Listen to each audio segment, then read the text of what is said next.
भुक्तिमुक्तिप्रदं लिङ्गं विविधापन्निवारणं पूजयित्वा नरो नित्यं शिवसायुज्यमाप्नुयात्।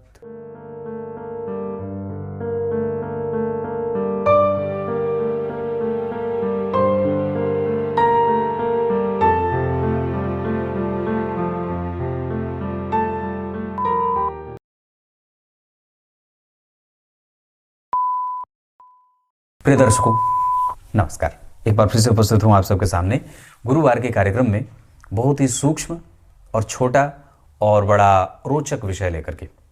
आज के कार्यक्रम में आपके शुक्रदेव के बारे में मैं एक उनका प्रतिफल बताने वाला हूँ, जो आपको ये बताएगा कि विवाह के बाद आपकी जो पहली संतति होगी वो पुत्र होगी या पुत्री होगी। इसे हम किसी भी जातक की कुंडली देख करके, याद रखिएगा, ये जो सिद्धांत है ये मैंने बहुत सारी कुंडलियों पे बोला है, बताया है और वही परिणाम प्राप्त भी हुआ है। अभी मुश्किल से करीब 1 महीना पीछे छठ पर्व के समय पे मेरे पास एक कुंडली आई थी। उन्होंने पूछा था मुझसे कि पंडित जी, मेरे गर्भ में मेरी जो पत्नी गर्भवती हैं उसमें जुड़वा बच्चे हैं, मतलब 2 बच्चे पल रहे हैं, तो क्या उसमें ऐसा हो सकता है कि एक पुत्र हो और एक पुत्री हो? भगवान की कृपा से मैंने उन्हें कहा था कि आपको एक पुत्री और एक पुत्र होगा, ऐसा ही हुआ। तो ऐसी स्थिति होती है। तो ऐसे कौन से सिद्धांत हैं जिससे अगर कोई व्यक्ति आपसे अगर अपनी कुंडली दिखा करके ये पूछ रहा हो कि मुझे पहली संतति के रूप में कौन सा संतान प्राप्त होगा, संतान में पुत्र होगा या पुत्री होगी, तो आप ये कैसे जानेंगे? इसका उत्तर हमारे पूर्व के आचार्यों ने बड़ी ही गहराई से दिया है और उसको तो लगभग सही ही पाया गया है। कुछ कुछ सिद्धांतों में ये बात नहीं भी लागू हो सकती है। इसका अर्थ ये नहीं कि ये सिद्धांत गलत हो जाए, क्योंकि संतति जो होती है वो वस्तुतः सबसे पहले तो परमात्मा का आशीर्वाद होता है, उसके बाद पुरुष की कुंडली जिसे कि बीज कुंडली कहा जाता है, और स्त्री की कुंडली जिसे रज कुंडली कहा जाता है, क्षेत्र कुंडली कहा जाता है। पुरुष की कुंडली को बीज कुंडली और स्त्री की कुंडली को क्षेत्र कुंडली कहते हैं, क्योंकि क्षेत्र पे ही बीज का वपन होता है और वहां से फिर फल अंकुरित होते हैं। तो पुत्र या पुत्री जो हमारे पास प्राप्त होते हैं वो क्षेत्र और बीज कुंडली के योग और संयोग से होते हैं। जिस स्थिति की बात हम कर रहे हैं उसमें आपको ये बात पता चले कि शुक्रदेव, बहुत ध्यान से समझिएगा, अगर शुक्रदेव वृष राशि, कर्क राशि, कन्या राशि, वृश्चिक राशि, मकर राशि और मीन राशि, मतलब अगर शुक्रदेव सम संख्या की राशि में बैठेंगे 2, 4, 6, 8, 10 और 12, अगर इन राशियों में शुक्रदेव पुरुष की कुंडली में बैठे रहेंगे तो पहली संतति पुत्री होती है। और अगर वही शुक्रदेव विषम संख्या की राशि में, यानी कि 1, 3, 5, 7, 9 और 11, अगर इन राशियों में शुक्रदेव किसी भी भाव में बैठे रहेंगे तो पहली संतति पुत्र के रूप में जातक को प्राप्त होती है।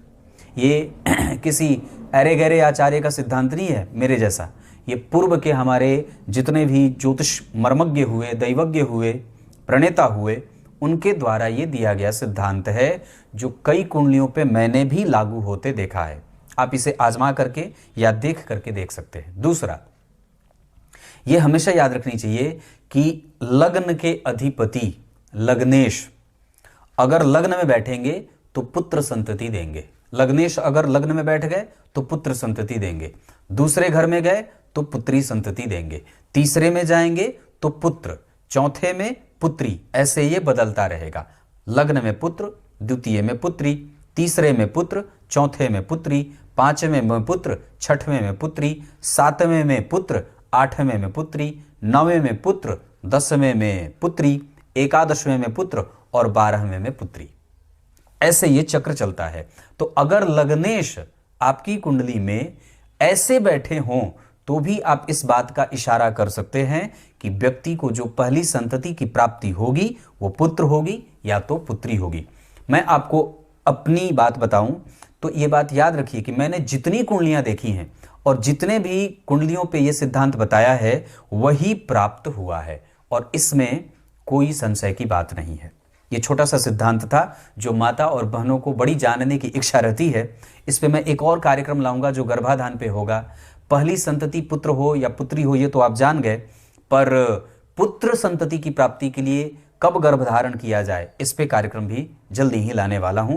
नक्षत्र का कार्यक्रम भी बीच में शेष रह गया है, उसे भी बनाना है, और भी बाकी के 2-3 सीरीज मैंने बीच में शुरू किए थे, उन सभी को जल्दी ही शुरू करने वाला हूं।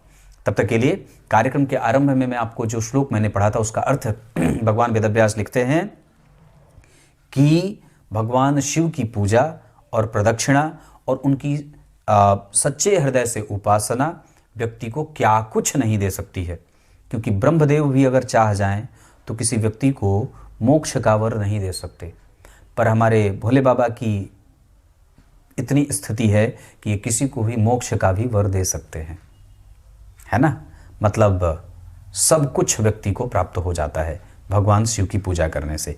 प्रतिमा सक्सेना जी ने लिखा था कि मिट्टी का शिवलिंग कैसा होता है। मिट्टी का शिवलिंग कैसा होता है, आप कहीं से भी शुद्ध मिट्टी लेके आइए, नदी के किनारे, तालाब के किनारे, पोखरे में से या खेत में से शुद्ध मिट्टी लाइए और उसकी शिव की आकृति उस मिट्टी की बना दीजिए। लुंज पुंज नहीं होना चाहिए, बिल्कुल ही श्रेष्ठ शुद्ध, जितना बढ़िया मिट्टी का खूब बढ़िया शिवलिंग बना लीजिए अपने हाथों से, और फिर उसी की पूजा करिए। वही पार्थिव शिवलिंग होता है, वही मिट्टी के शिवलिंग होते हैं। उसकी पूजा का सबसे ज्यादा प्रतिफल हमारे शास्त्रों में बताया गया है। तब तक के लिए बहुत बहुत नमस्कार।